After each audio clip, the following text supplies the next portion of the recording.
What's up, y'all? Fred, you had a cool story we were coming in on.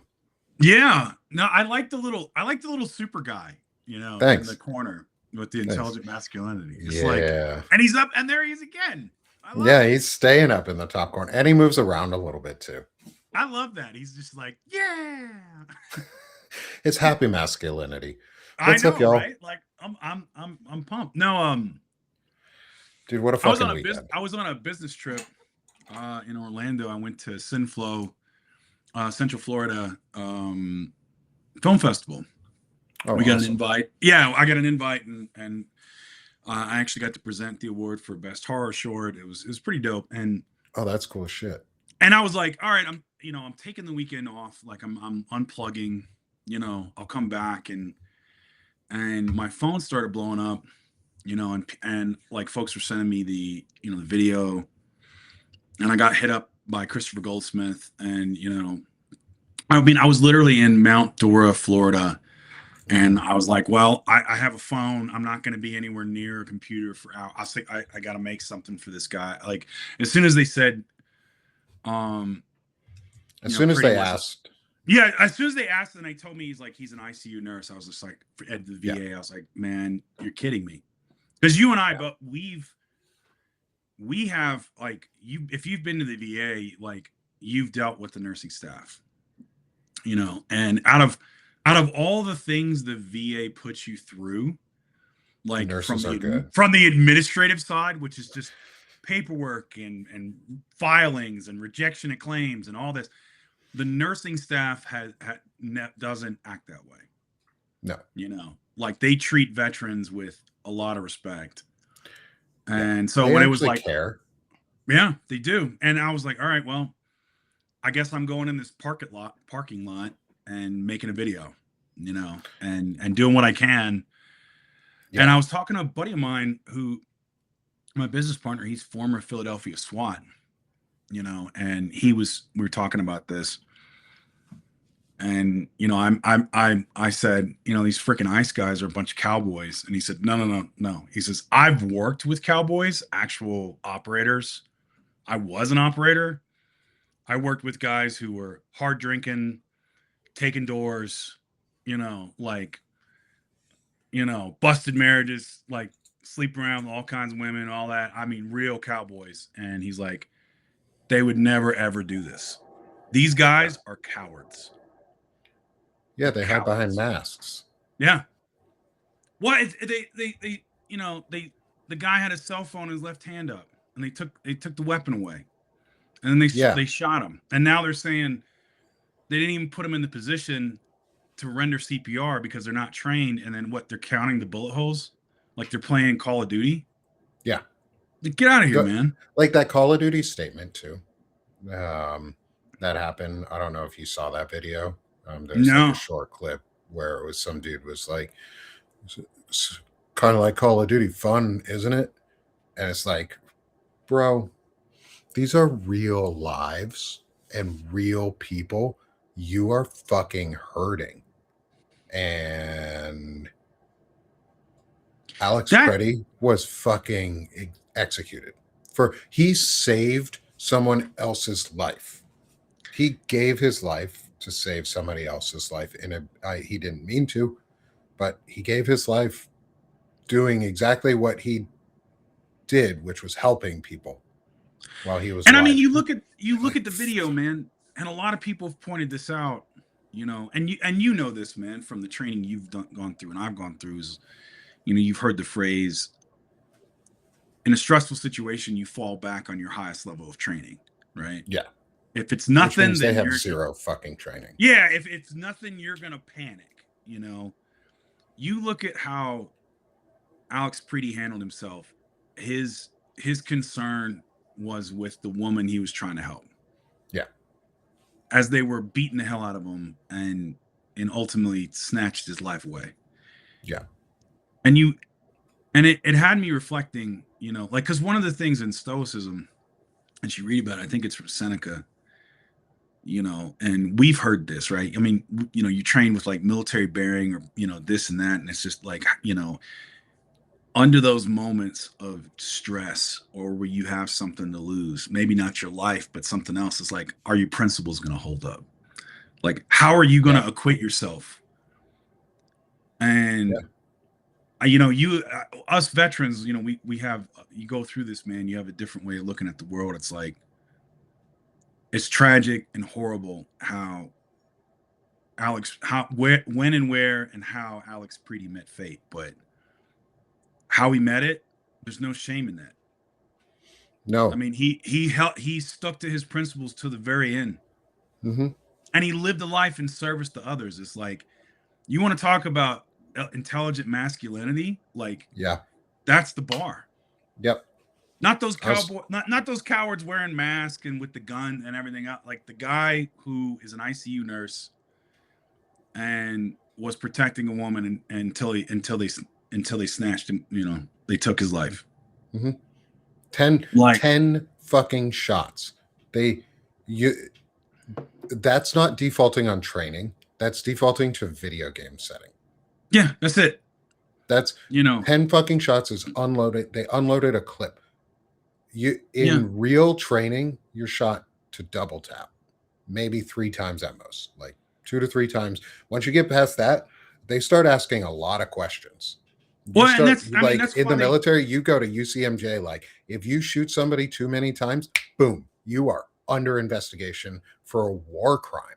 I was a private, a PFC with infantry training in the reserves, and every Marine is a sentry, right? You know, you get the Mm-hmm. general orders. You still have classes on the authorizational use of deadly force, Yeah. right? In a combat zone, right? If you're deployed, Yeah. yeah, you know, I mean, the basic Rules of foundation. engagement. Yeah, rules of engagement. The rules of engagement are basically mirroring, like, you don't act first, you do what they do, right? Mm-hmm. If he draws We a had to gun, be you can draw actively your gun. shot at in Afghanistan before we could shoot back. Like Yeah. the enemy had to be shooting us before we could shoot back. Oh, I'm backwards. Interesting. I forgot to remirror my. Sorry, everyone. Flag was backwards. Woo. Unintended. Well, Unintended faux no, the pas. wind was blowing the other way. Yeah, the wind was blowing the other way. Yeah, I was actually fixing my beard before. I was brushing my beard out, and doing Okay. it in the unmirrored way is really disconcerting. Like it doesn't feel natural to not see yourself mirrored when you're trying to like groom yourself. I don't know. I Because need you to talk me out of it, because this summer, like, my barber, who's a woman, you know, a younger woman, she's been like, are you gonna, you know, chop your beard down, nope, And nope, don't I was do like, it. all right, I was like, maybe in the summer I'll do Hmm. it, but I don't know. I'm gonna keep the edges in right now. I'm trying to grow some Yeah. length on the side so like it's a little bit fuller because I don't really ever trim the bottom of my beard. I know we went way off topic and derailed, No, but that's okay. this is how This long is as I can just get. this is important right now. To healthy masculinity is being able to groom yourself. Right. I don't ever trim. I have like this is gonna sound weird. I was told this by a barber once, is I have the perfect neckline for a beard because it actually stops on my jawline and like neckline where Yeah. it hinges. So I don't have that line of hair that travels from my neck to my chest Oh, like a I got lot it. of men Mine do. stops at the Adam's apple, kind of. Yeah, mine stops way up here, like it Yeah. outlines my bone structure, and it's Mine's my right at the Adam's apple. Like, it's neat because I don't have to trim the bottom side of my beard like a lot of men do to keep it in tow. So I'm like, I can be super lazy and all I do is the top. And I'm just trying to mine grow gets some length. fluffy. It just, Oh yeah. I get, Oh yeah. you know, I get the you know, the 19th century, you know, We do like both have the legislator. same similar gray pattern though, going like I'm getting it on both sides of my chin here. It's funny because that actually went, like, the gray streaks I had, like my beard was like sort of brown, and then I had these two streaks of red that were just like Yep. this. And Mine too. that's what this white used to be. It used to be red. You know. That it's so funny because that is exactly what happened for mine. Is I have Yeah. really dark brown, blackish hair, and it went red and then white. I was like, Yeah, that's weird. yeah, and that's what went white first. It's is the red's now gone, and so I have these two Yeah, white I've white gotten beard used to it. I trails. like it. I Yeah, like it. yeah. I mean, It's getting it's more distinguished. I All right, know, friends. you know. This so we have some time today. We're just having some fun getting into it. Also, acknowledging the incredibly difficult news that happened this weekend. Like I spent 4.5 hours on Banner and Backbone broadcasting it, and then watching that. I think I watched the murder like 100 fucking times. I haven't watched it yet. I'm not. Um, I you can't. don't need to. I saw slivers of it here and there, You don't need and to. I just didn't want to. I already knew what was going to happen, You've and seen enough. Like yeah, you've I've seen the seen the horror stills. enough. I've seen the stills of him with the left hand up in the phone, and I'm just like, Watching you from the know, view of the yeah, woman behind, where you can clearly see everything that's going on, where you see him come in and try and help that woman or that other individual get away after, and then he gets pepper sprayed in the yeah, face and yep. then put on the ground and cuffed and then his gun taken away. Nobody acknowledges, like, the dude. Part of that training too is if you are disarming somebody, when you pull that weapon away, you say weapon away or gun off or gun safe. Like, you tell Or everyone around did the you. supervisor really need to run off when you had that many guys around him? Yeah, Couldn't you like you just could have just said like, whoop, let's let him let's up? gun is gun. We are safe. Gun safe. Like disarmed. All that's all you had to say. Yep. And everybody else could have stopped. And you could have been like, he's safe.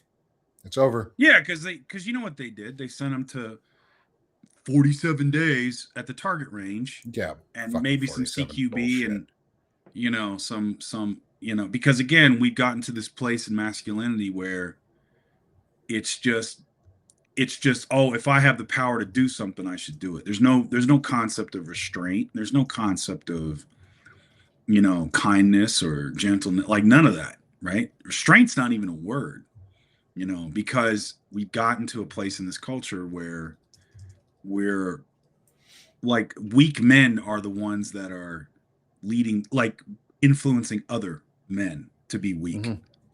Yeah. And And it's so that's why we're here. Like, that's why we're having yeah, these discussions. just the concept of intelligent masculinity. Like, when was the last time you heard a manosphere influencer to tell these guys to go to the library to read different perspectives, right? I mean, you remember General Milley, when Mark Milley, when he was talking about, Mm-hmm. they asked him on a congressional committee, "Oh, have you read Marx? Have you read this?" Is like, I read all kinds of stuff. And when I was in the military, I mean, like, in the Marine Corps back in the 90s, they had the commandant's reading list.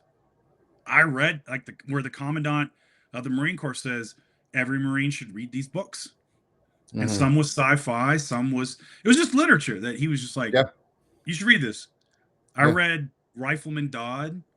I read like, I think Rifleman Dodd was on it. Rommel's The Tank in Battle was on it. And what was Starship Troopers? Yeah. The that one's book on was the, on it. yeah, that's on the list for Army officer corps Yeah. reading list too. Like, that's a huge one. I also Yeah. think people misunderstand the meaning of the actual movie Starship Troopers. It's a parody on fascism. Like, it's meant to be taken as what it is, as a parody. All right, I'm gonna pause us for a second on the interview. Thanks to folks in the chat who dropped a link. Frank, Yanni, thank you for your support here on this one. Is someone is now in critical condition in Arizona after being shot by U.S. Border Patrol in Pima County. The individual has not been identified. They are alive. From this reporting, happened at 7:30 a.m. in Mountain Time. I don't Arizona time, whatever time that is. Sorry, y'all. Circumstances leading to the incident were not immediately clear. There's no information whether anyone from law enforcement was injured in the incident. This is from NBC News that I'm reading this off of. Department of Homeland Security did not immediately respond to a request for comment. Oh, they Patient, didn't automatically say someone's a terrorist without yeah, knowing any facts, or yep, oh they wow, didn't. Interesting about that. wow, Patient care was. It's probably because they're not dead. To be honest, the yeah, only times they've ever done it is when the person died. yeah, Um, so yeah, because they want to dodge So, because they accountability. can't fight back and they know that it's harder for families to fight defamation cases than it is for an individual to fight it. So, I think they hold back just a little bit when the person's still alive. That's just me. Patient care was transferred to a local medical helicopter for rapid transport to a regional trauma center, the fire department said. The incident remains under active investigation by law enforcement agencies. So, as this grows and stuff comes out about this, if anyone wants to drop information in the chat while I'm doing this interview, I don't want to stop my interview with Fred until we know more. Um, or if this becomes a major incident, like what happened in Minnesota became a major incident.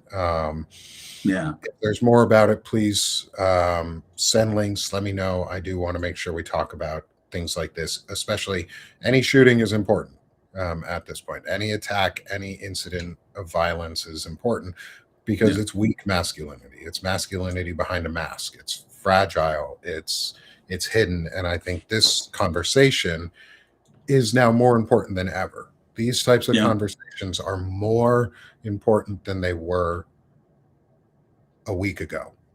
yeah, They were more important now than they were before Renee Nicole Good was murdered. Now they're more important.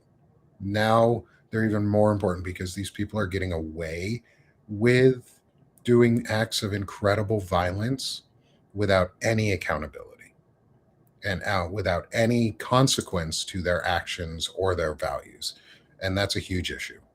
And I wanted, and Fred Poag, hey y'all, we haven't even introduced the show yet today, but most of you know us. yeah. That's Smash the true. heart while Yeah, you're in here.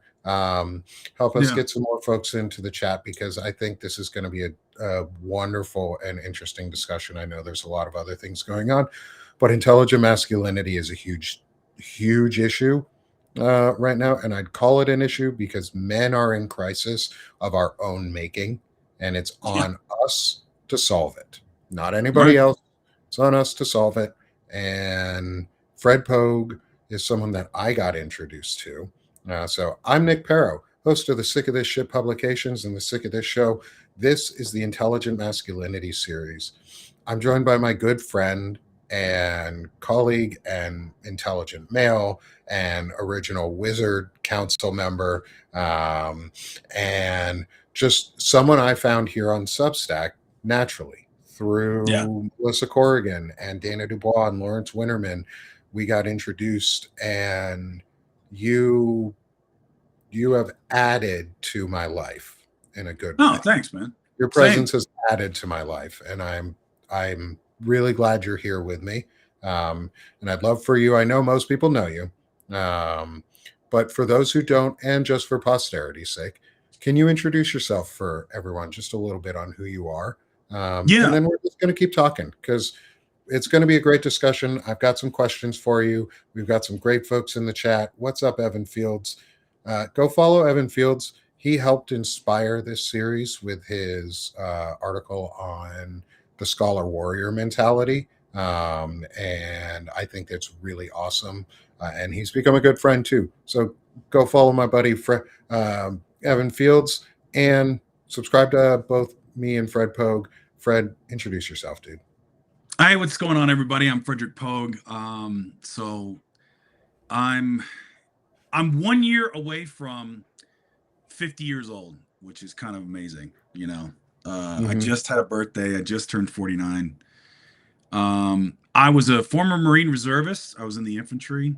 Hurt my knees in a training accident, and then I went to school. Got a master's in history and American foreign policy. Um, I was supposed to be a security analyst in the Department of the Navy, but sequestration with Boehner and the Republicans underneath Obama kind of killed that. And I ended up getting into aviation for a little while. I was an operations manager. And during the pandemic, I came home because my sister needed at that time, needed a full-time caregiver. And my mother was starting to need a caregiver because she had dementia, which we didn't know at the time. Um, and so I ended up being a caregiver for a little while. And then I made a transition to becoming a writer and a producer in entertainment, just kind of by just kind of happened. So I actually never wanted to, I never thought about being on Substack or doing lives or doing any of this. I was on a business trip. Actually, it was in November. It was when Kamala lost. And I had a Substack that I tried to start back in July of that year of 2024. And I just never, I think I wrote like half an article and I didn't do anything.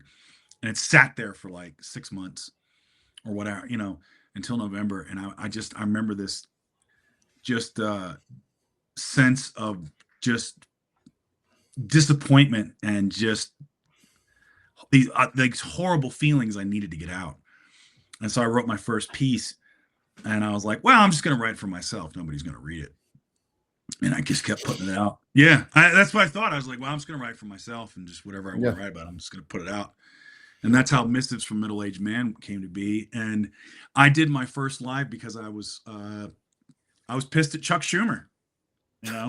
Who isn't pissed at Chuck Schumer? Right. When aren't we pissed at him? It was the CR that came up. And and he stood strong for like 10 seconds. He said, "You don't have the votes." And they said, "Okay, well, we'll just, blame you. Okay, you can have the votes." And he lowered it and got rid of cloture or the filibuster. Yeah. And I was just like, I was so mad because I was like, why did you act like you're going to fight and you're not going to fight? Yeah. And so I did my first live and then I just started doing the rest of them before, I met other folks here and I'm still amazed that anybody wants to hear what I have to say on anything. So, bro, it kind of blows my mind. You and me both. So the imposter syndrome that I feel every day. And I'm like, do people really like the poetry I had been writing before? Like, do people really like what I'm talking about? And then, well, I write poetry too, so I like it. Thanks, brother. I'm glad you like it. I haven't written in a little while. You do music production, which I'm like, I appreciate music, but like I couldn't tell you scales from anything. And it's one of the things it's one of the things I'm like, that and actual painting that I kind of want to pick up. Oh, you should. Yeah, something that I'm getting into this, like, I want to be a Renaissance man where it's like I want to work on another language, play an instrument, you learn music, and because I love music. All things that just are so fun. What's fascinating, like talking about the intelligent masculinity. So I'm doing the online dating thing again. Mm-hmm. And, the thing that gets me the most reactions online is I have a picture with my cat Momos. And that's the picture that always and I was talking to a woman yesterday and we were just kind of, chopping up, going back and forth. And we were joking. We said, okay, like meaningless, controversial opinions and, like stuff. And I said, oh, well, men should go to a barber, women can go to a salon, right? Like my barber's a woman, but the reason I don't like to go to a salon is they don't do clippers. And so they have no idea what, one setting, no guard, any of that means. And, so I don't go to a salon. So my joke is like, they're trained differently. Yeah, exactly. And so, like all the stuff that doesn't really matter, that's when, or like, I'm a Chicagoan when it comes to hot dogs, where it's like, oh, once you get past 14, you can't have ketchup on a hot dog. It has to be mustard.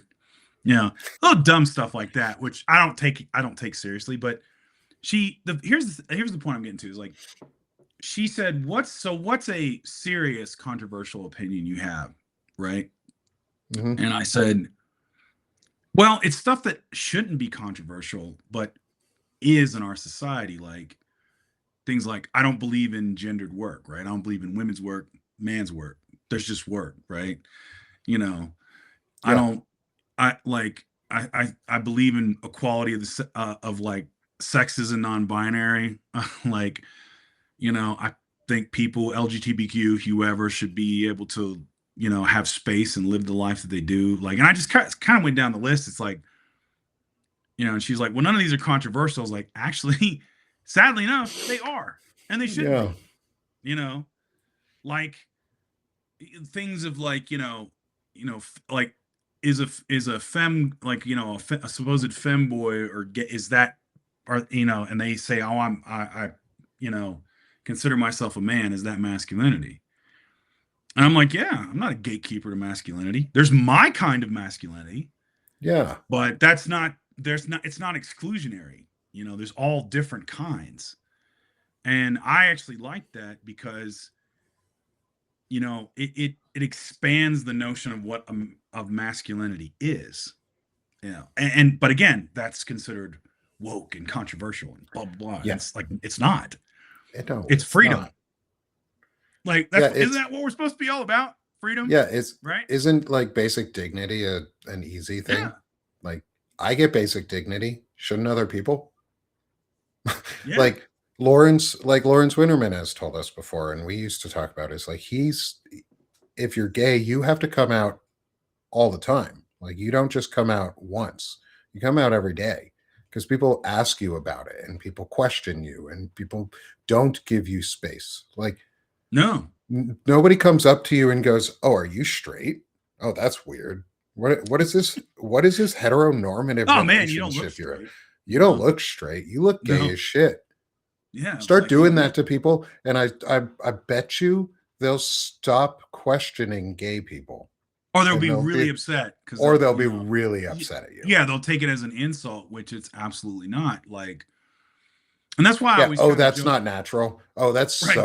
so weird. Like, just use it like because you could look at monkeys. Let's say monkeys, our closest relatives in the animal kingdom, a version of the monkey or whatever. I don't know the specific subtype. Whatever. I don't know the family and genus. I'm sorry, y'all. It's been a long time. But like, take our closest relatives. There's a lot of gay monkeys out there. So why how presumptive is it of us to assume that that's not the standard sexuality and reproduction is only the secondary sexuality?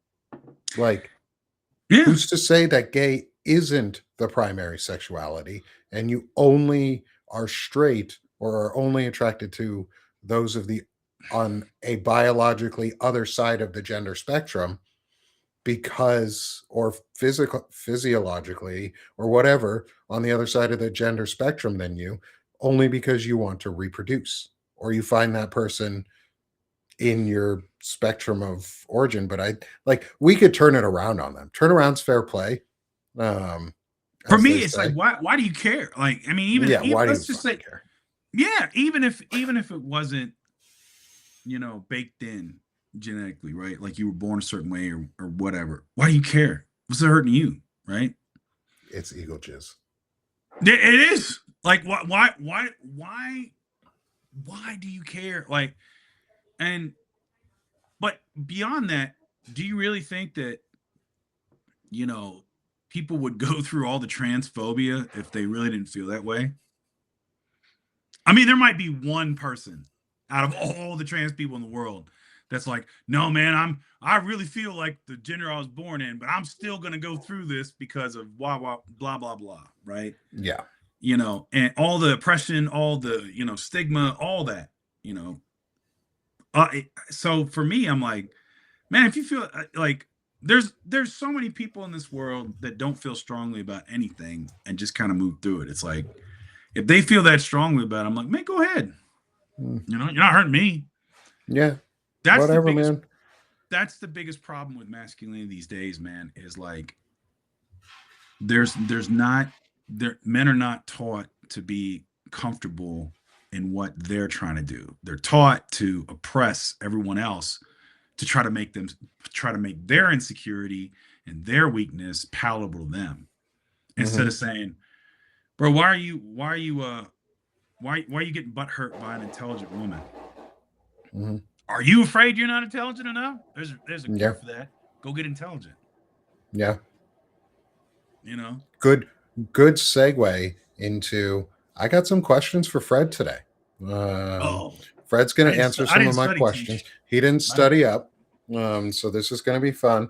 Um, None of these are I gotcha questions. These are all things that we've been talking about. I did read it. I read the poetry thing or the song lyric thing is fun. Yep. That's So it's yeah. based on Mulan's "I'll Make a Man Out of You." Is part of the series, because that's the clarion call. That's the call to action for men. It's the "Let's Go Girls" of men, um, and at least for the I at want to least put for like the men's choir community, it was, and like the theater kid community growing up. Like, "I'll Make a Man Out of You" is like, let's go, and we did. I want to put, but I want to do the other one. I want to put the makeup on my face and walk around and say, "Please bring honor to us." You know, that's what that's how I'm gonna hit on women. It's like, you know, be my girlfriend, bring honor to me and my Please family. bring honor to us all. Please, you bring honor to us all. All And right, so shoot, I got some let's good questions for Fred. Some of them are dig not it. based on Mulan.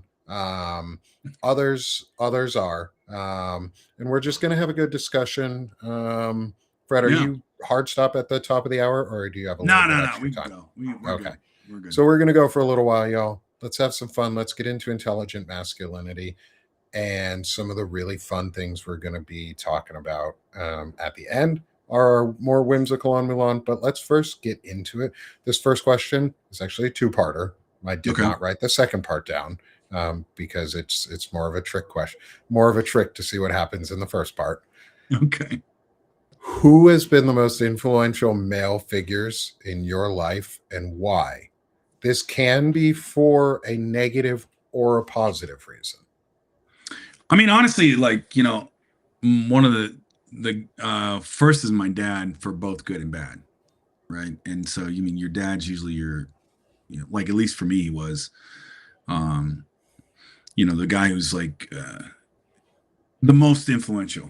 Like I learned like fairness and, you know, not like pushing back against authority for what's right, taking principled stands from him. But I also got like his anger and, you know, some of the like you know, like lashing out and the toxicity with that I had to undo, you know, because he got that from his dad.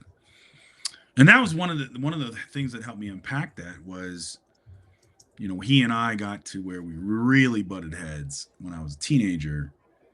And years later after he died, like I reflected on it about how his dad treated him, you know, and his dad was even worse, like like my paternal grandfather. And so it was kind of when you start getting that sort of historical perspective, when you get that, you realize like, oh, he did the best he could.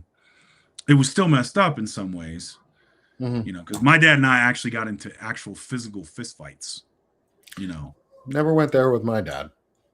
I got into like my in my high school when I was in high school.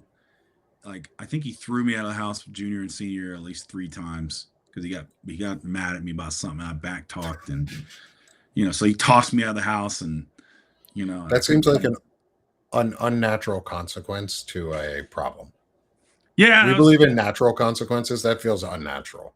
Yeah, no, he tossed me out and like I ended up having to walk like 6 miles or 10 miles to, you know, buddy's house and crash there. Or like one night I just like I was pigheaded. It was summer, so I slept in the yard.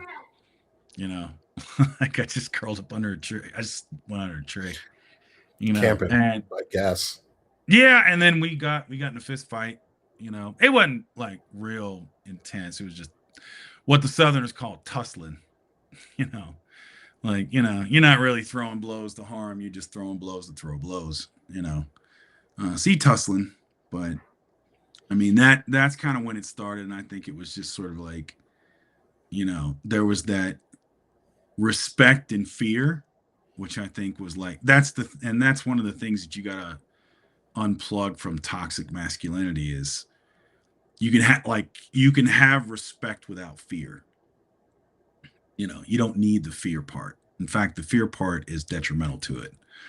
And so, but the interesting thing about that was like my dad I think he told me like he loved me twice in my life, like 2 Really? times. Yeah, twice. That Um, sucks. I'm no, sorry. well, what the interesting thing was like when I got older, like starting about 9 years old, my dad was a federal manager and he was a really good one. He always stood up for his people and everything else. Like he treated like other people better than his family in a lot of time, a lot of ways, you know. And my mom asked him Mm. about that once, and she said, "Why do you do that?" And he says, "Well, you know, the family's got you. These people don't have anybody." Like, What? so So what? yeah, that was the logic, right? It's like, you know, dad's like, and I think it was just he didn't know, like a lot of men that grew up in that era, he didn't know how to like show affection, right? It Yeah. was all I gotta do is provide food and a roof over your head. You don't back talk, and that's it. That's where my obligation is done, right? That's my job, you know, Yeah. protect and provide. That's it. And so, but I No think there was support or a defend in there. yeah, but there was like but my dad, there was a part of him I think that wanted to show that because he did at times when I was a kid, but I don't think he knew how to do that as I was coming into my own manhood. Yeah. And I remember about the time I started, I was 9 years old. Like he just would just break out these, like he'd say, "Son, if you ever find yourself managing people," and then he'd give me some life lesson. It was a really good life lesson. And a lot of it was about like trying to find ways to say yes, always take care of your people. Don't ever take from them. Don't take their food. Don't take their pay. Don't take credit for what they do. Like really kind of like positive, uplifting stuff that he lived by in his professional life, but not always in his family life, you know? And so, you know, my dad, like a lot of people, like a lot of real people, was just complicated. You know, he had traumas he never dealt with. And, Yeah. you know, like he was really bad on my sister. Like I got it some, like we both got it, but she got it even worse than I did, you know? And that was actually one of the reasons we got into a fight was he had said some really mean stuff to my mom and I just put my foot down. And then he was like, "You're not gonna tell me how to treat my wife." I said, "I also," and I said, "And another thing is how you treat my sister, blah blah blah." And then we just went to blows, you know. And part of Yeah. me, I should have said back then, I was like, "Well, you raised me to be this way, and you're being a jerk, so too bad," you Well, you know. should you should have been like, ain't nobody ever gonna treat my mama that way. That's what I told him, you Like, know. fuck you, man. Like my Seriously, I mean, it was like I was about 17, and I got, you know, I was going in the Marine Corps, and about that time, you know, I was like, I was taller than yeah, him, you were a and piss ass anyway. yeah, I was like, all right, you know, and you know, I'm shaking the whole time because it's your dad, you Yeah. know, and so it's interesting. Like I kind of looked like as I, you know, I had this journey as I was going into manhood later, you know, after his death. He died when I was 21 from cancer, and I had this like I'm simultaneously trying to go through the process without therapy, but just trying to, you know, heal from all this trauma, this family trauma, Mhm. and be better and be more patient, less angry, less triggered. But then also taking the lessons he taught me to be a good leader, right? So Yeah. on the one hand, I'm borrowing this from him, and I'm trying to shed or be better on this other part, you know. So, yeah, you know, and out of all the people I met, it was him. You know, like I would say, bar none. You know, he's an interesting guy. You know, Well, interesting is a good can be a good thing. And the way yeah, you're putting it at least isn't all negative. And you he had good. Yeah, learned plenty from him. yeah, he had good qualities, and then he had some horrible stuff, right? You know, and that's the hard Mhm. part when you deal with people.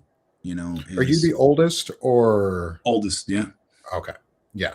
I got a So younger. I got a younger sister by 3 years. okay, yeah, Yeah, yeah. I just wanted to make sure. And how old are you so that we get this for 49. 49? Okay. Just so we get for posterity, you're somewhere on the high mid range of or middle range of our age group because we've had from 19 Wow. to Sherrod Swaney is 19. He the found one of the co-directors over at Center America. Dude is 19 years old and kicking ass. Isn't Like, that crazy? These yeah, youngins, man. Wow. he's young and he's like I've learned from him, and he's had some really good experiences. And then we've had Lawrence, and we've had Dr. Eric Lulov with us, who are on in their 50s.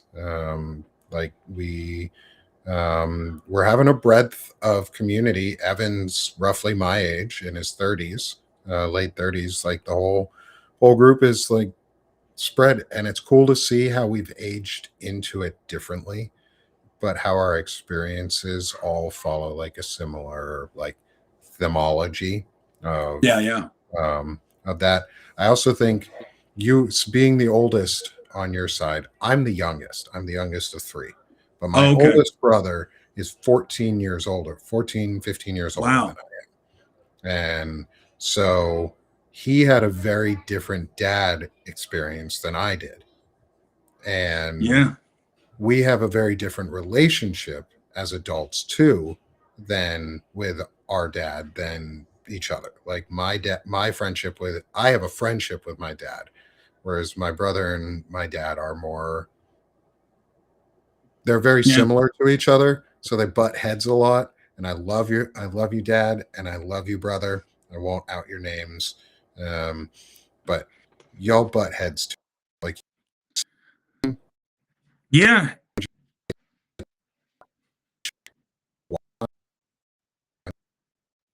to you. Uh,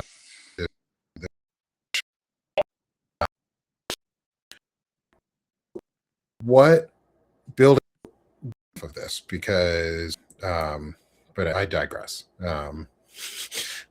Building off of Yeah. all this discussion is because I think I had a very different dad than um my brother did. But my brother, um did we lose audio?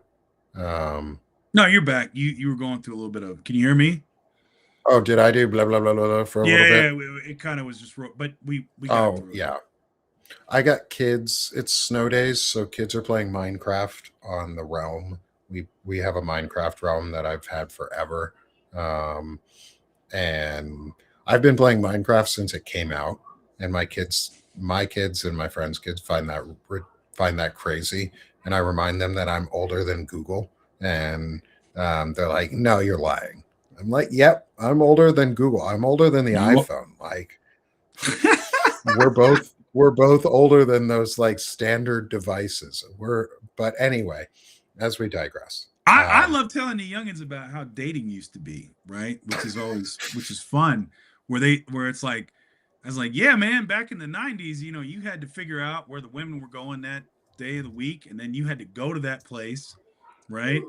Make sure the fit looked good and everything else, and then you had Hmm. to go cold talk to them. Just go up and say, and hopefully you'd strike up a conversation enough to where you could get a number, call them later, and they had to actually be in the physical location of the phone to hear it and Yeah, pick up.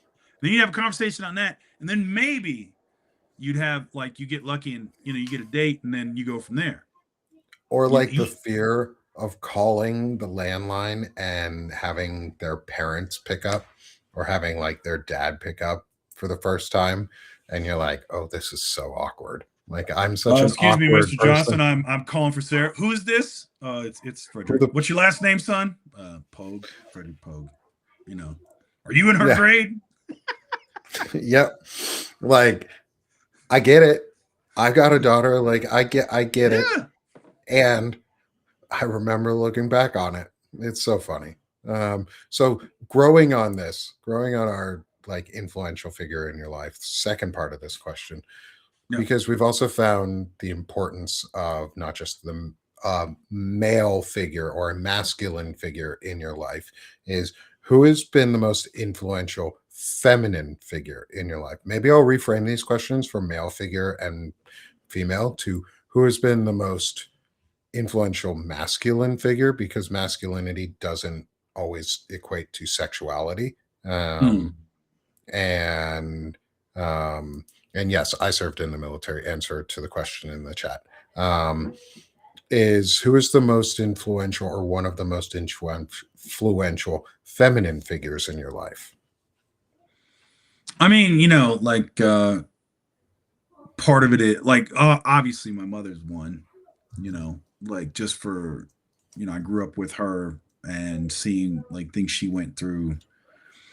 We didn't have a good relationship coming up, you know. A lot she kind of doted more on my sister because my dad didn't really, like she was like, well, your father's taking care of you, I got to take care of Adrian. Well, my dad really didn't take care of me that much, so I kind of grew up feral. But my mom kind of took over my sister's life when she started in 5th grade.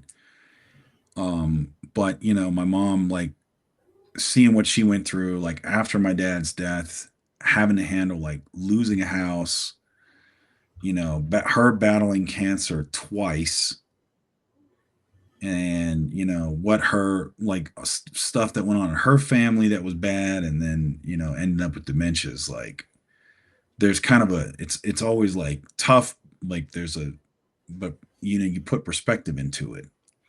So I had to learn like compassion and forgiveness, just dealing with her. But funny enough, like as I look back on it, I've had good, I've had good and bad masculine and feminine leaders, right? Mhm.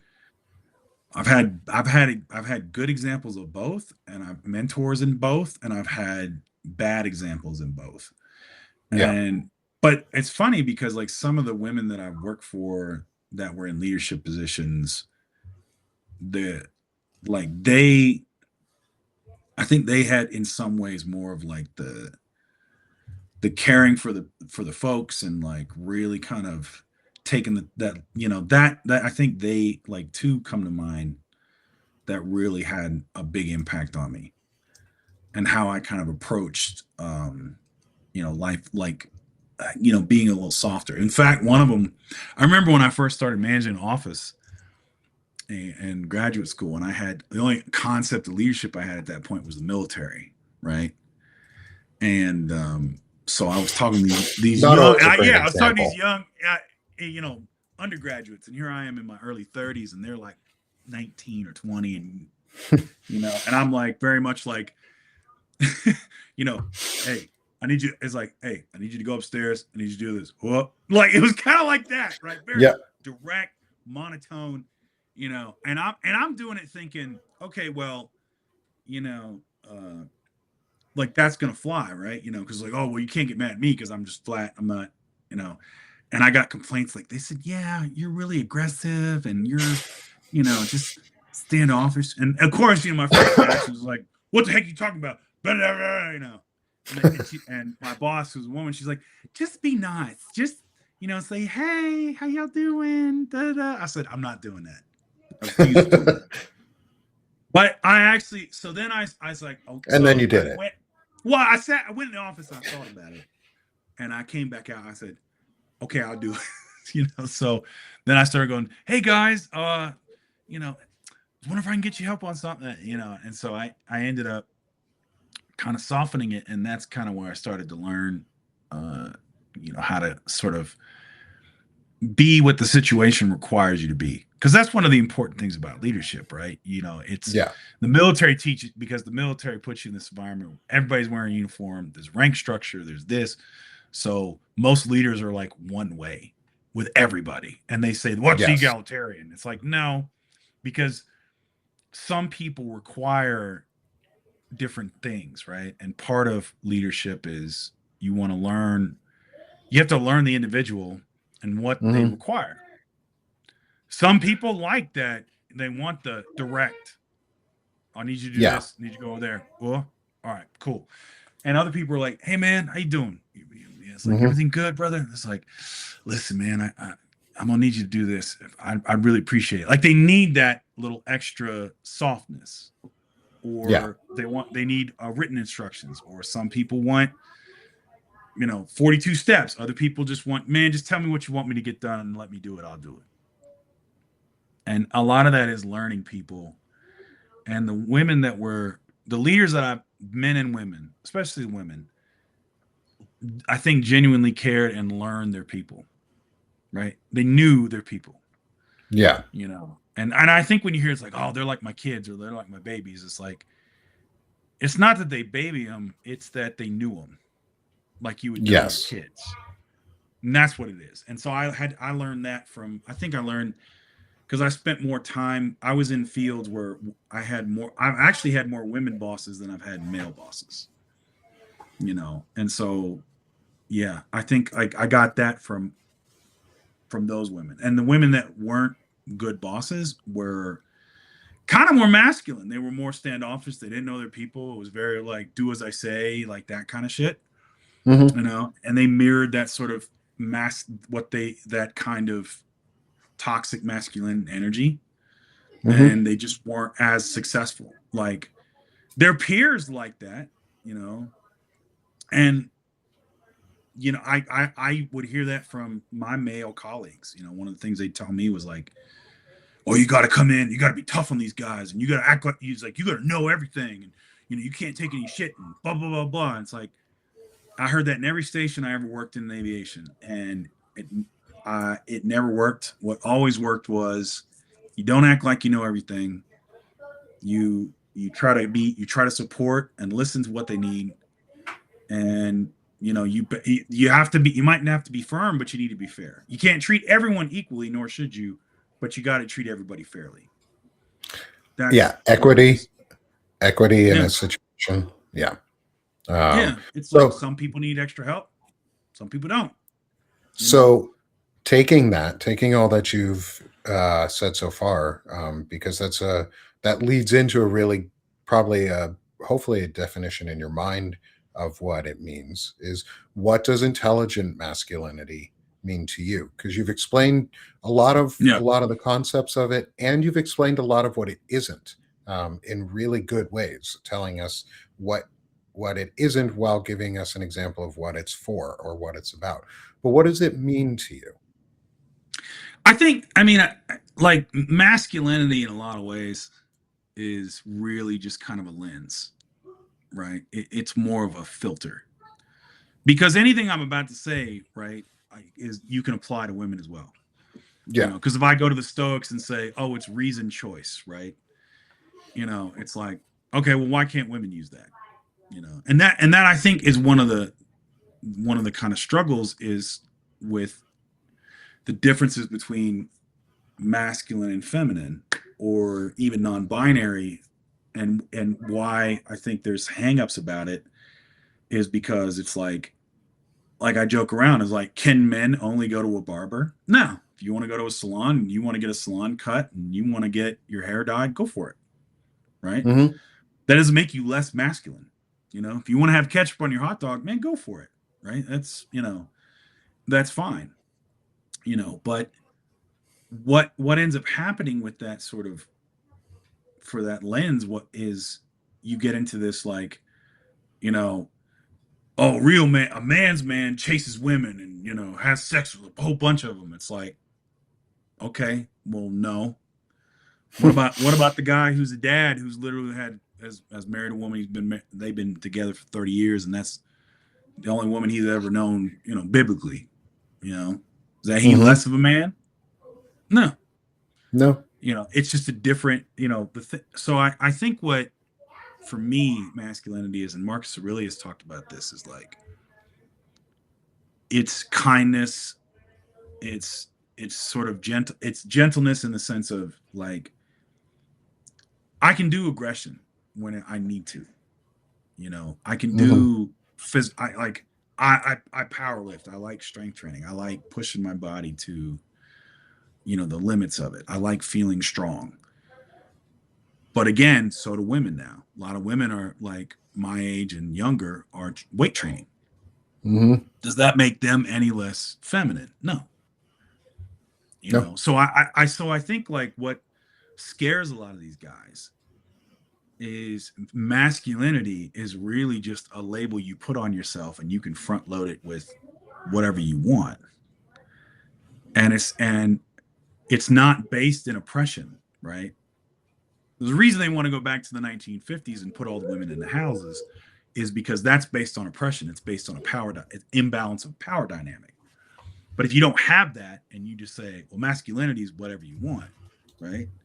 As long as you're not hurting other people, and as long as you're not oppressing other people and you're not being exclusionary, but you define what masculinity is for you.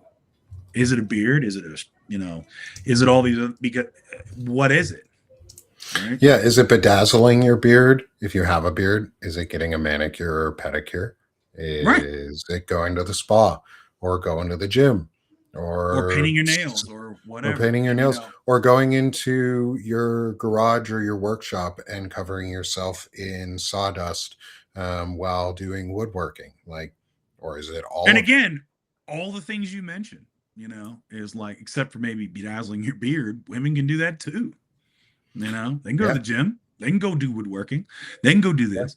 And that's where a lot of these guys run into, is like, if masculinity is not based on this societal oppression of men and women's roles, then what is it? Yeah. Right. And I mean, and Diogenes had, this is a famous problem going all the way back to the Greeks, when they were like, what is man? What is a human being? And they come out with Diogenes Club.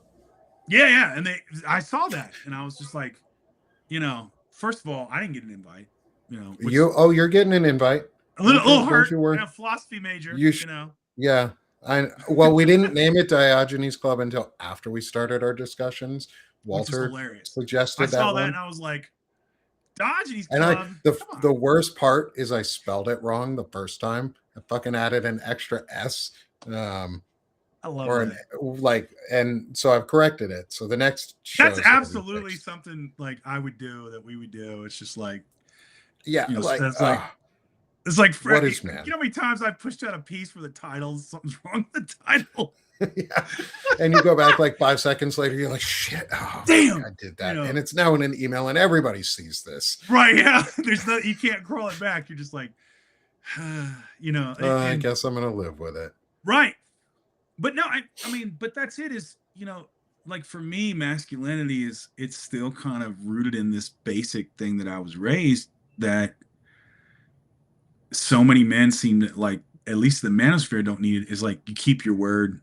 It's about restraint, it's controlling your emotions, it's supporting your family, your spouse, your loved ones, your community, your nation, like, it's about perseverance and fortitude. It's taking the hits.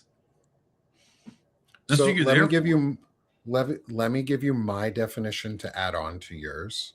Is the theme or the thesis that I've come up with around what intelligent masculinity as a just identity is.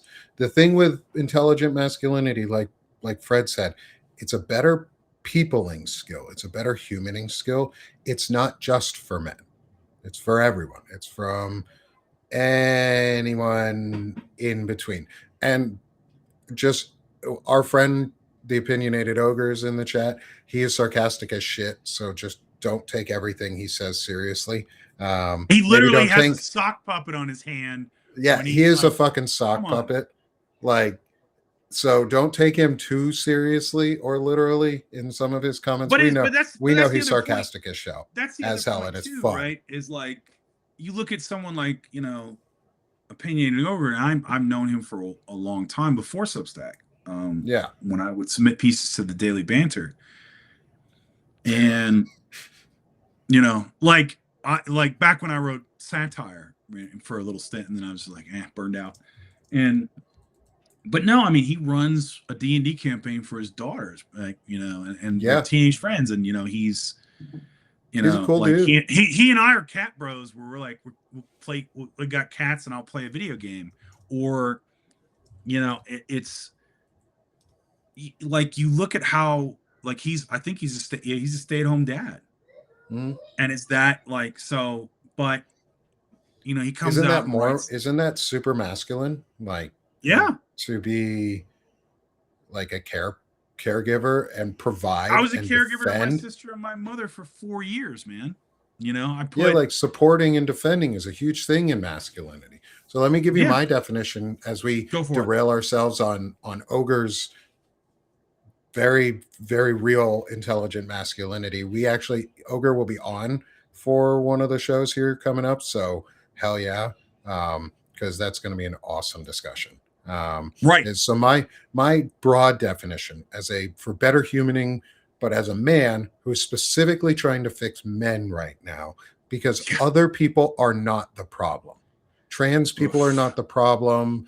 Gay No. people, for majority of them who are not like repressed into the closet because of like whatever patriarchal bullshit that Christofascism teaches them. Mike Johnson, Lindsey Graham, folks like that, Josh Hawley are the folks that should be outed because they fucking suck and are not part of the community and are actively hurting it.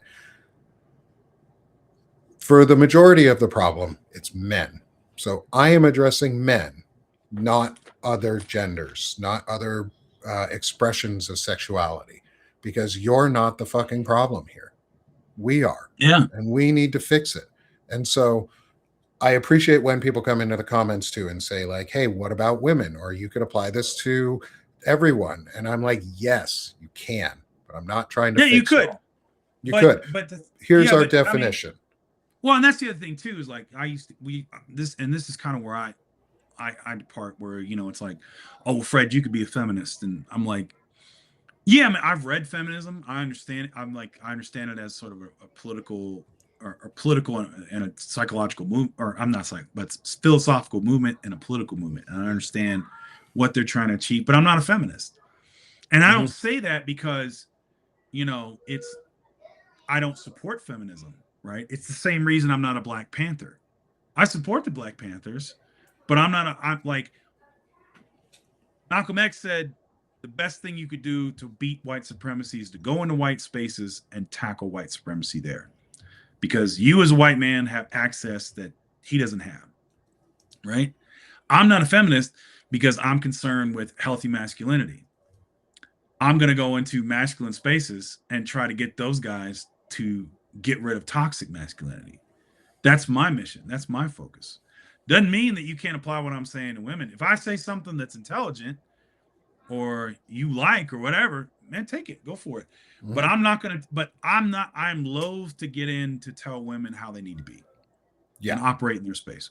You know, I'll support them. I'll back them up, you know, and, you know, defend them too, you know, because I share the virtue of equality and justice for everybody, you know, but I identify as masculine, as a man. And I look around and I'm like, yo, this is who's representing us?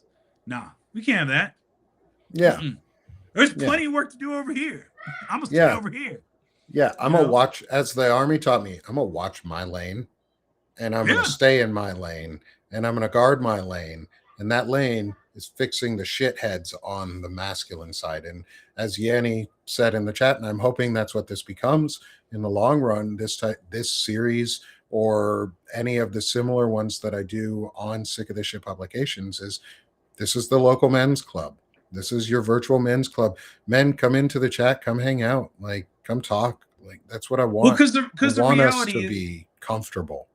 The reality is, you know, because I mean, part of this patriarchal, you know, this patriarchal crap is like, you and I are going to get more credibility saying one than if a woman said the exact same thing.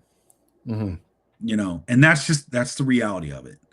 And part of us is pointing out that hypocrisy and pointing out that, you know, patriarchal mindset is like, well, she just said it. Why can't, like, and I said the same thing. Why do you give me more credibility than her? Truth. I mean, the truth is truth, right? Well, she doesn't understand. But the thing is, I think there's, you know, somebody looks like me and talks like me and, you know, has been where I've been. And I've literally like led thousands of men, literally, throughout my aviation career. I understand how to talk to everybody from blue collar men all the way up to chief executives. And it's just, it's inherent in it. And so what you're trying to do is get them to change that mentality, right? Yeah. If you can just let them, if you can just get them to not like, just because you're chiseling away at deep cultural, psychological programming. Like, and it's tough to unpack. And the best that you're going to do is plant a seed that you hope takes fruit later. Yeah. Takes fruit. Yeah. Yeah. But So that's why and I'm over here and not and saying, well, I'm a feminist, I'm a this. And let's be real, how many dudes say they're a feminist and turn out to be dirtbags? yeah. Yeah. Yeah. Like, Like I yes. And so let's getting back on track for a second. My definition of what it means to me in a broad sense, on a better humaning scale for intelligent masculinity, is it's the refusal to outsource our accountability onto others and the discipline to live with the consequences of our values and actions, which yeah. is better humaning, is a lot of Fred is what you've been talking about. And Yeah. so with that definition, with my framing and with yours that you've been that you have expanded upon what I just said in so many ways, is how do you model that in your life? What do you do to deliberately model this type of masculinity for yourself and for others in your life? Man, I mean, part of it is like it's just giving folks a space to say something. Like there was somebody in the chat, I think Polly, her name is Polly. She's like, oh, well, would you rather not have women? Yeah, absolutely, come on here. It's not about being exclusionary. um we're just talking about things from a male perspective, and hopefully if it gives you some insight onto, like, that's really what I want to do, is try to give, when I write a piece on masculinity, I try to do two things. Or is one, I try to teach men that may not understand why they're doing what they're doing, because so much of it is just like ingrained, like you're not Yeah. questioning about what you do.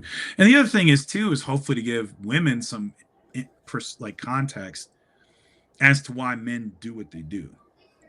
you know I think a lot of it has to do with women are oppressed by the patriarchy, so they're all too aware of what, like, they're sort of stifled in certain ways of how they have to move, because they have to move with oppression, and men Yeah. have privilege, right? Again, you pointed it out at the top of the show. Lawrence inevitably has to always explain what being gay means to him. We don't have to explain, because you live in it, right? It's Yeah. like patriarchy means you don't have to explain being a man. Like, you don't have to you don't have to apologize for taking up space. You don't have to apologize for stating your opinion. It's expected of you to state your opinion, Yeah. right? It's So unmanly, it's unmasculine yeah, to hold your opinion back in an accountability less society too. where if a woman does that, oh, she's bossy, oh, she's this, like, she's She like, uppity, she's yeah, awful, she's this, she's she's that, blah blah, right? ma ma ma ma ma. Yeah. Yeah. And so the thing is, like, the way I like you know is when I talk to you, men, or I'll or I'm in my life, it's like, what ways are you sort of deprogramming? You know what I mean? Right? Like, what ways are you trying not to, like, can you give space, right? Can you hold it for people that normally don't have it? Can Yeah. you How do you act in public? You know, like, are you crowding in on this woman's space? Like, do you treat, like, like, what are do you treat them like, the in this sort of context, this patriarchal context? Are you trying to break that? you know and there's subtle ways you can do that. You know what I mean? Where Hmm. it's just, it's like, I've talked to guys like, oh man, I want to hit on this chick, yeah, but she's at work though. you know and it's like, yeah, but when else am I going to meet her? I was like, okay, but you got to be conscious of the fact she's working. Hmm. She came here to work, like, she didn't come here to get hit on. So just be, if you're going to do it, be a certain way about it. you know like, don't, just, hey, you know saw you from over there, I was wondering if I could do it. It's like, no, okay, blah blah blah.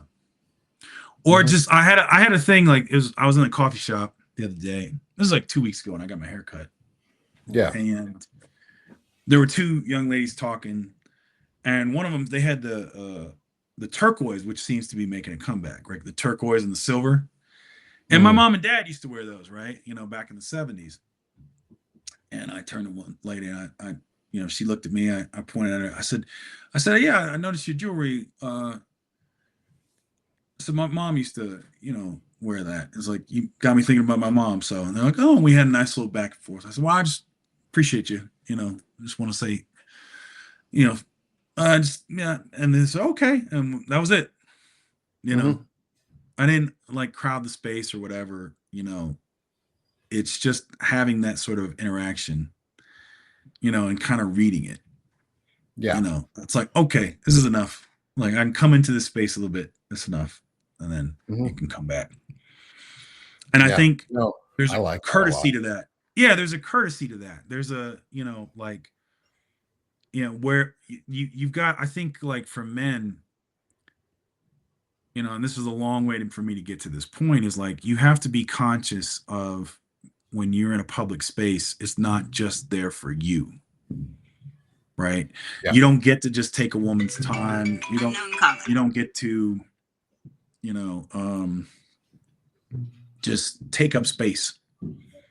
emotionally, all, like, it's like, you need to be considerate of others, you Yeah. know. And there's no assumption behind it that the Yeah, conversation you're having is for an ulterior motive.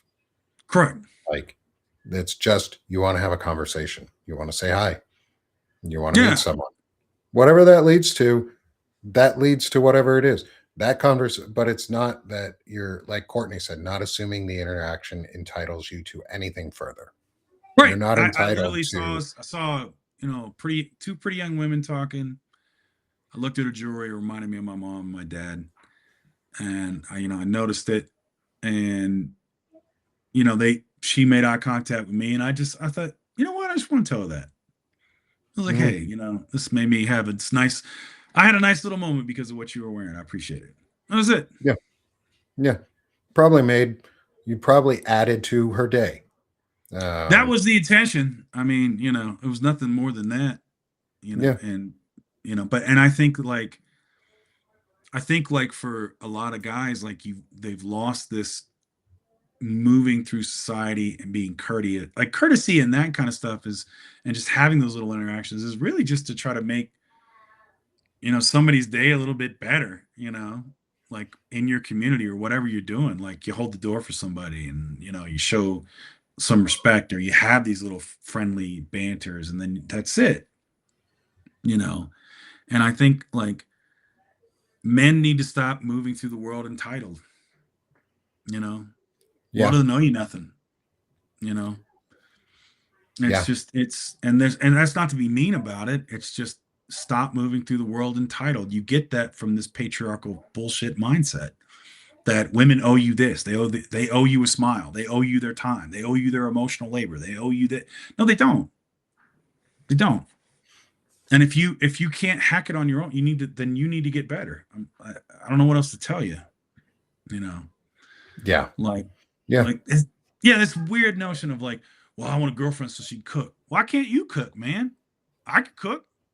I had to learn how to cook because I was single. If I was waiting on a woman, man, I wouldn't have been eating good for a long time.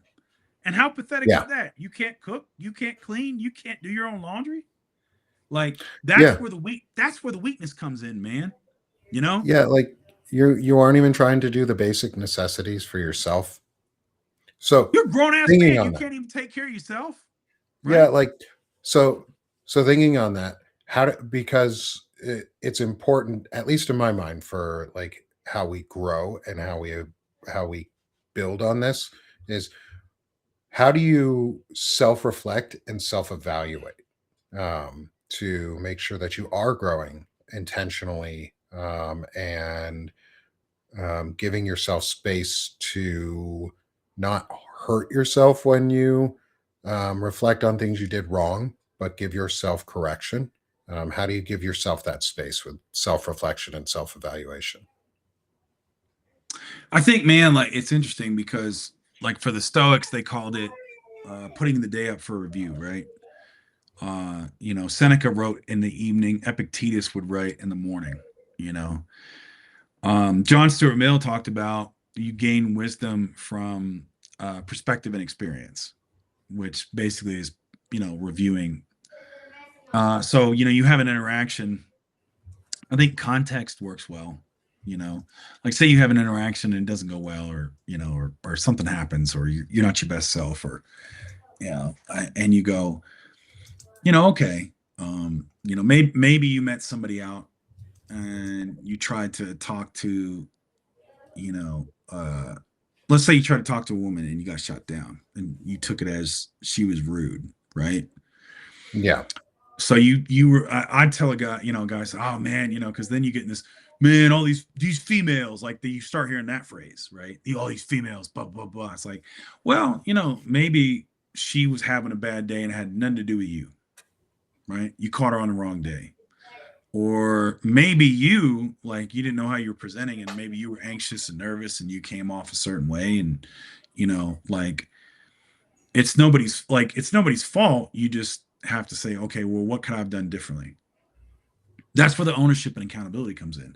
Instead of blaming an entire other group or blaming that other person, you first look and say, what could I have done differently, right? Or you say, I don't need to lay any blame on this situation. It just it is what it was. It's like, you met somebody, conversation didn't go well, you got shut down. Mm-hmm. Or maybe it's somebody and you fell back into that sort of, role of, where you weren't your best self for whatever reason. And you come back, you say, hey, I'm sorry about that. I was acting like blah, blah, blah. And then you try to make changes, right? You say, okay, well, all right, what led to that? Is there anything I can, do differently? Like maybe I don't, maybe it's in a relationship, right? And you're with you get a little snippy with your spouse because she's trying to talk to you and you're into something, and you're trying to just get her to go away, right? Yeah, I'll do it. Yeah, something like that, right? But Mm-hmm. it's better for you to just say, you know what? She's obviously needing something. Why don't you just take a minute and stop, pause what you're doing, and say, hey, what's up? And pay her your full attention, right? Maybe start doing Yeah. that, maybe shift, maybe like make that change. Or, you know what? I've been taking my spouse for granted.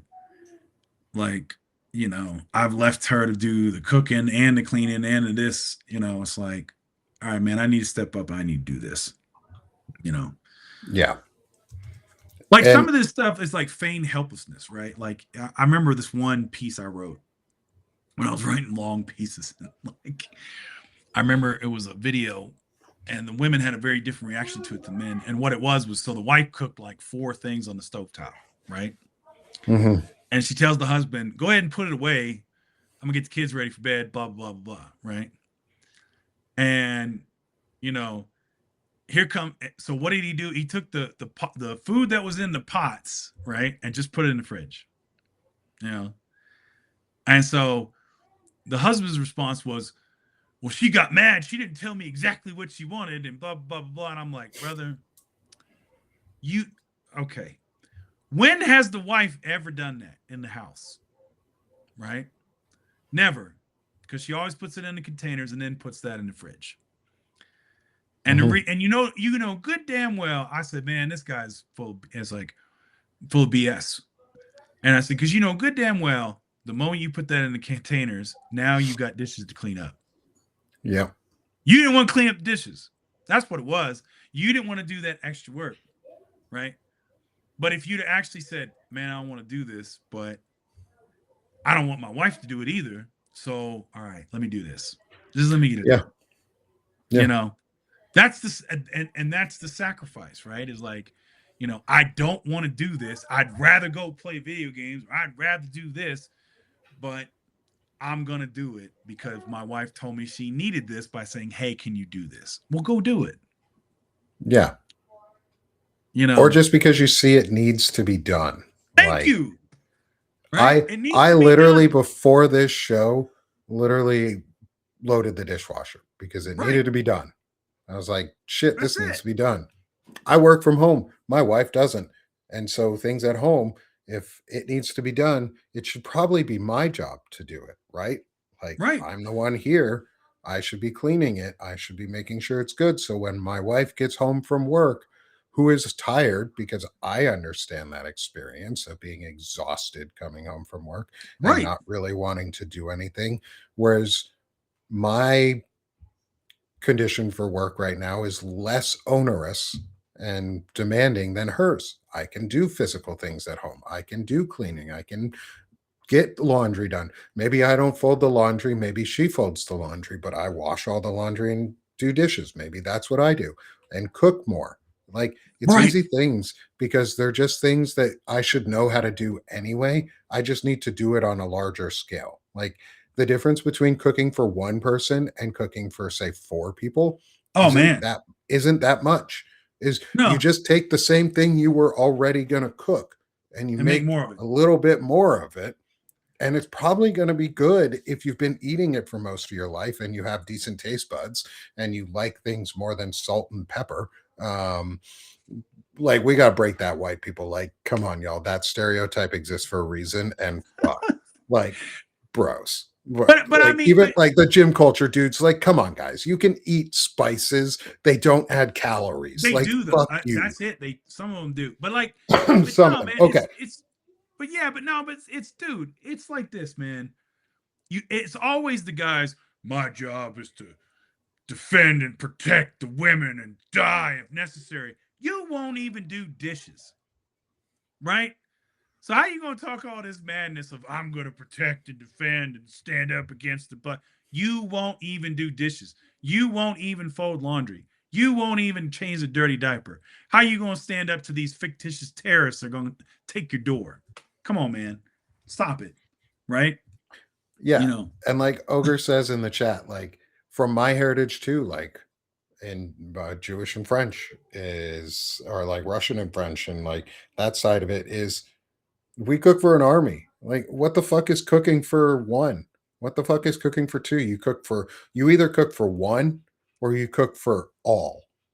Like, whatever all means is like you cook for all. Is there a Yeah. box of spaghetti? Well, we don't measure that shit out. We just dump the box in because we cook for all and spaghetti's good the Dude, next that's day so too. much food. Like Oh my you god, cook that's so much. Oh my god. dude, dude, that is so much spaghetti. So Did much food. like so much fucking spaghetti. Well, But I mean, it's just like, oh my we goodness. feed like you feed an army, and like Yeah. I'm not sure if I'm gonna have like just my kids in the house or are we feeding my kids' friends? Like, are they coming in and hanging out and having dinner? Like, if they do, okay, I've made the food, so it may as well be eaten. Um, as long as I have enough, yeah, go ahead, have some. Like, eat up, whatever, man. Food is food. It's, Thousand but like, percent, man. 100%. I'm glad that you have so glad that you have such like a good, like just understanding that it's a humaning project. Like what Yeah. intelligent masculinity is humaning. It's like teaching men how to human. Which, come on, y'all. Like, if I why mean, do we even still have to do this? But I'm glad that we're doing it, yeah, because if we don't do it, the void gets filled with shit, and we can't leave that void open. I want to just dumb switch. stuff like there's no courtesy or get back or anything. Where like, you know, how many Hmm. times dudes go out, you running home, hey, I'm gonna stop and get something, and you don't get nothing for your woman. What? Like, you know what she wants. Like, you should. You know, Yeah. how hard is it to send a text? Hey, you want? I'm stopping here. You want something? Right? You know, and if she doesn't respond, be like, I'll just get her something. You know, if she don't want it, I eat it later. You know, like Yeah. I'm just like, you know, or hey baby, I'm busy today, but I'm thinking about you. You know, like just little things, man. You know, Hmm. like I feel like a lot of dudes think like, oh, I got the woman. I'm Yeah. until the day comes, I gotta take the bullet for you. I'm not doing shit. Like what? Like, Yeah. What? That's not a partner. That's No. not a that's not a that's a servant or a slave that you want.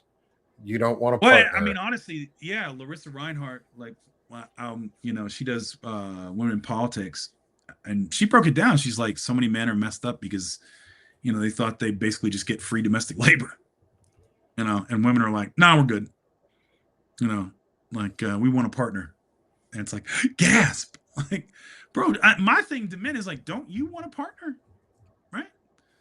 Like, I mean, don't you want someone to like share your life with that, is more than just I guess a lot of men don't. That's the sad part, because I mean, to me, how are you going to come into your full humanity if you're dehumanizing someone else? That's the thing. Like, yeah, and I'm gonna engage in this conversation in the chat that's going on right now because I feel like it for a second before we go into the whimsical side of this in the last few questions is I'm gonna respond to this as of guys are programmed to not have just one woman. Let's be honest, we Oh need to spread our God, seed. man, No, stop it! Get dude, out of here. dude, bro, you are literally in a conversation about intelligent masculinity. That is a space for people to learn and unlearn the shit that you just said. Like, I looked through your profile because the way you came into this conversation, and you have some anti-Semitic as shit stuff on your profile. You're lucky I've let you Oh, be in this. You're lucky I've let you be in this conversation as long as you have been, because you haven't said some terribly crazy stuff since that first entrance. But bro, bro, or are you a whatever teen? you are, Bro, are you? I tell you what. are Are you you a a bot? teenager? Are you a Are you a teenager? Have you teenager? ever? Have you ever been with a woman? Like, have you ever like? Because everybody that's a cave, like a basement dwelling, too afraid to say hi to a woman out in public, they all say the same thing. We're there to spread our seed. Okay, manosphere warrior. Sure, buddy. Yeah. You know, Like, like, and there's a difference between being against Israel and being anti-Semitic. thank you. And you are being We literally just anti-Semitic in talked about comments. that at the start, Yeah. right? Or like, you don't blame an entire group of people for the actions of certain shitty ones, right? There's a difference between not liking what Netanyahu's doing in Gaza and, the folks that are trying to commit genocide. Yeah. It's like, And so we won't give you any more time or space in no, this conversation. And thank you for entering our chat and trying to derail and showing what it looks like to be an unintelligent piece of shit. And so, bye. when this comes back out, go look at it again. To like, take some notes, bro. Like, get educated. Yeah. Bye, Felicia. Bye. Bye, dude. So yeah, Spread your seed. yeah. Get out of here. From Commander Cool's page, America has veered since World War II, World War One, but I blame the Jews. Like, anti-Semitic. That is anti-Semitism. That I is love this some guy. anti-Semitic shit right there. Commander Cool. Literally blaming an entire group of people, lumping us all in as one individual and saying, "Oh, I blame the Jews." Fuck you, dude. Yeah, I can't you have talk to you yeah. probably have the micro ego syndrome of Stephen Miller, and you probably smell more like a taint than anybody else. Like, you probably think that wiping your butt would make you gay, and so you don't. You're that type of person. So My I've already God. blocked him, but I'm just going on because I can. So being a little Oh bit yeah, more no, room. like, what a loser, bro. Like, Yeah, what a wait, fucking asshole. dude, Trolls. like, come on, spread your seed. What What a I kind of wish I had like Dana Dubois on for a show right now when someone said that shit, because she would have, like, or Melissa Corrigan. The way those two women respond to things is like the most on point rhetoric and like way of speaking Just yeah, go if you're in the chat, scroll up and block Commander Cool on principle because he's an anti-Semitic piece of shit and he's showing you what unintelligence looks like and stupidity. Whereas Fred and I have been talking for an hour and a half on what it looks like to be intelligently masculine and to be a new type of masculinity that isn't domineering. It's not about domination. It's a lot about control. It's all about Yeah. control. Um, and this part is the fun part. Not that the rest hasn't been fun, because this is one of my favorite series that I've started so far, because I just get to talk to friends and people who Yeah. are and let them have stories and share their stories. Yeah. But this is the fun part. Is so based on the song "I'll Make a Man Out of You," the clarion call for men, the "Let's Go Girls" of men's songs is. I've got 4 questions for you Okay. based off the chorus of the music. Is to you, either Mm. as an intelligently masculine man, what Yeah. does it mean to be as swift as a coursing river? As swift as a coursing river. Well,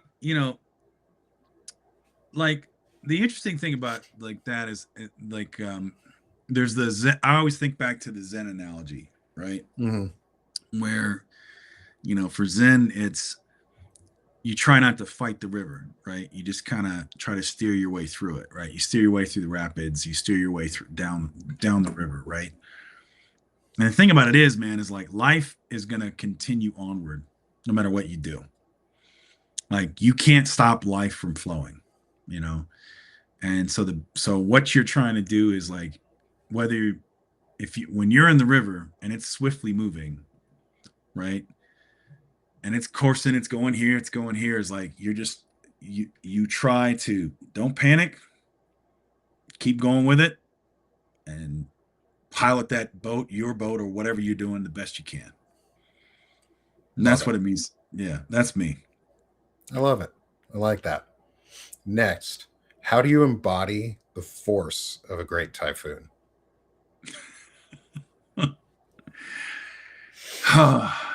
Man, I think like there's times that I have let my anger run away with me, and like a great typhoon, it has come in and just destroyed a lot of things. And that was the toxic masculinity coming in. But once that's done, you can rebuild. It's never the same afterwards, right? But you can rebuild. The sun will come out and the typhoon is gone, so you have to pick up the pieces.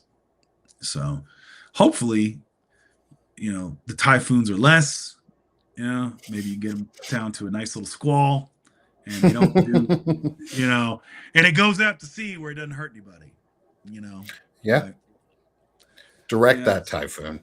Yeah, so I'm trying not to be a typhoon anymore. Like I'm getting close to 50. Hopefully I'm trying to put my typhooning days behind me. Yeah. Hey, Unless it's that's for fair. fascists. Unless it's for fascists, oh baby, you get the typhoon. That's fair. That's Yeah. fair. You can unleash on the fascists. Oh yeah, fascists get the typhoon. Well, how are you as strong as a raging fire?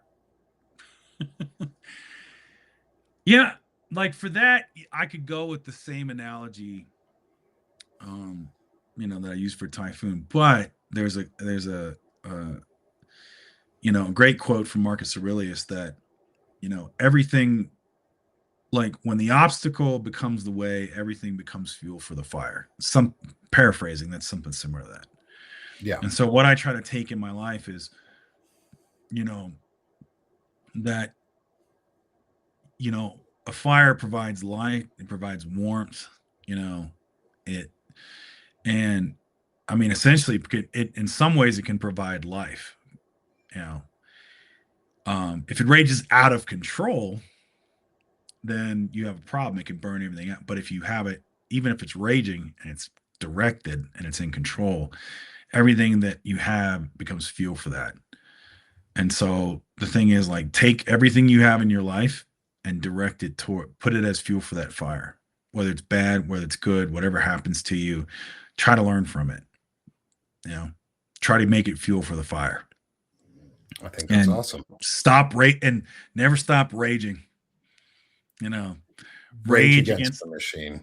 rage against the machine, rage against the dying of the light. You know, Mm-hmm. like, you know, it's like, the quote I love from Bodie Brockus and, The Wire is like, I'll do what I gotta. Just don't ask me to live on my fucking knees. Mm-hmm. Yeah. That's, No, I think yeah. that's great. Is to keep that raging fire, is feed it. Is feed it, is use it, is grow it. Raging Yeah. fires don't have to be out of control. They can just be raging hot, red, in control. Yeah. If Or you, blue. and Hot that's and the essence of blue. life. Because that's And where the heat comes from, is when it's yeah. hot, it's blue. Hot Yeah. fires are blue It's fires. passionate, right? I mean, it's passion, like don't lose your passion. Whatever it Mm-hmm. is in life, like keep that fire stoked for it, you know? Like Mm-hmm. whatever you find your passion to be, like take it to the end, even if it changes. But be passionate about something, you Yeah. know? Yeah. And this one is going to be a good one for you because you have some mystery about you. Is how are you as mysterious as the dark side of the moon? All I have is Pink Floyd playing in my head when I read that.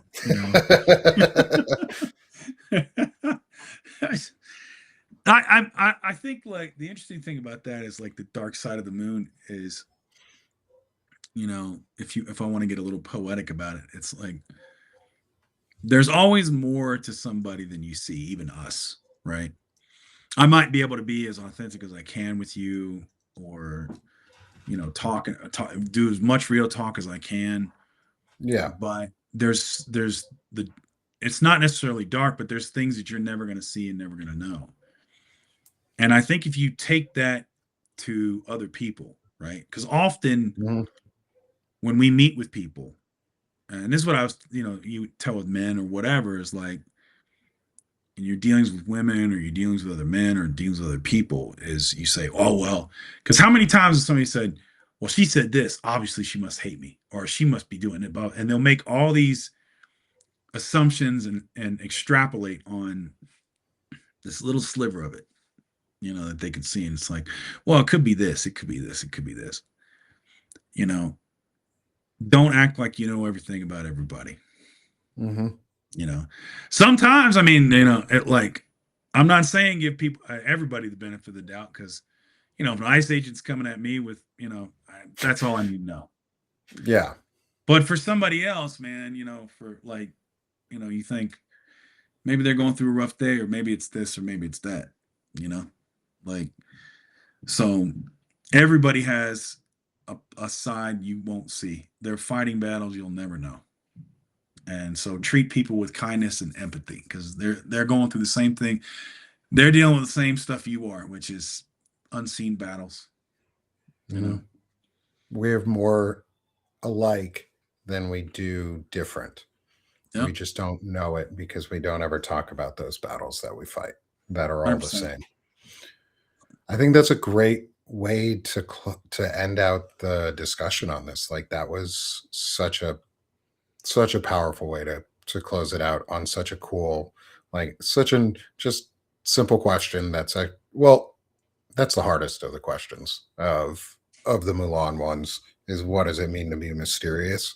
And I think you put a great conclusion on it, Yeah. and giving us that similarities, or how do we find our similarities? And one of the things to also thank you. There's a friend in the chat, neurodivergent hodgepodge. Please go subscribe to her. She's doing some. She and Sushi Philiac are doing a great show on mindfulness and discussions called Mind Haven on Sundays. And we're trying to also get Mark Ruffalo's attention, and see if he'd be interested, because he seems like someone who would fit into this Yeah. series in a way. He's an intelligent The work that he capacity dude. does, and I want to, and so Neuro is starting a campaign to tag um, Mark Ruffalo and things, and get like Shane and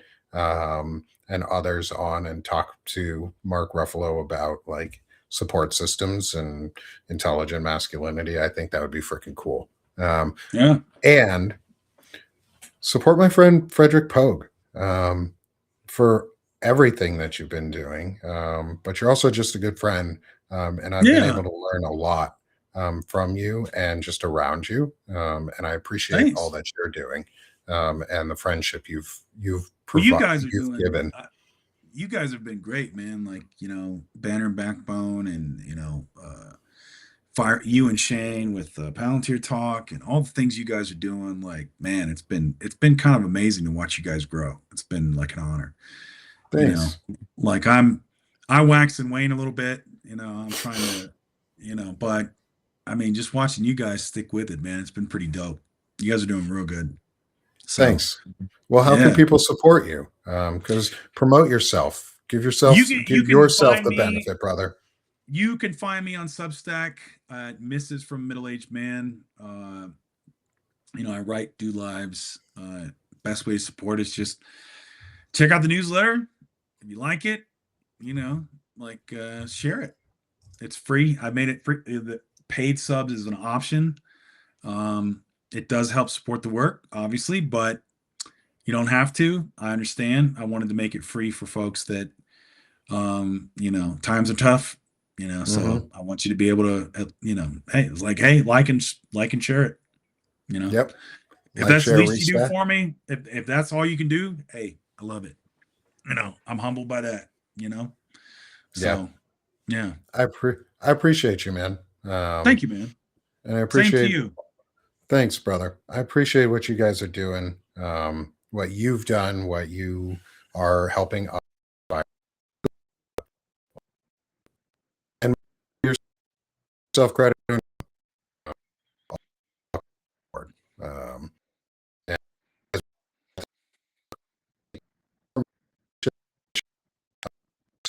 and get attention of as I go in and out of It's that can you hear me Minecraft, now? man. I get you. Yeah, it's that Minecraft. God, those kids just taking over all the internet. They're stealing all the interwebs. They're taking all the threads and they're taking it from my computer. They're just hoarding that in their chests of That's really what Minecrafting. that's really Um, what your publication is about. You're just tired of all your kids taking all the bandwidth. I'm taking the bandwidth back, kids. Give me But my yeah, feds. come support me at Sick of This Shit Publications. Come like, share, restack, subscribe. All the free, everything's free. Um, Paid subs help, but everything is always going to be free. And I just released my first composition on here in full for everyone to listen to. Lento Vivo. It's a flute trio. Recorded in 2011. Take 4 minutes out of your day and relax and listen to it. I'll tag it in the show notes. And thank you everyone for being here with me and with Fred. It has been such a fun almost 2 hours Yeah. and a great way to spend the afternoon. I look forward to hanging out with you again soon, dude. Thanks, And man. for everyone in the audience, thank you for being with us. Thank you for putting up with that troll in the chat. Thank you, everyone who is respectful and real and part of this community. Appreciate you all and all the new folks here. Thank you. Thank you for joining us. This is Sick of This Shit Publications. I'm Nick Paro, not your dad. And I've been joined by my good friend, Frederic Pogues from Missive from a Middle-Aged Man. And this is Intelligent Masculinity.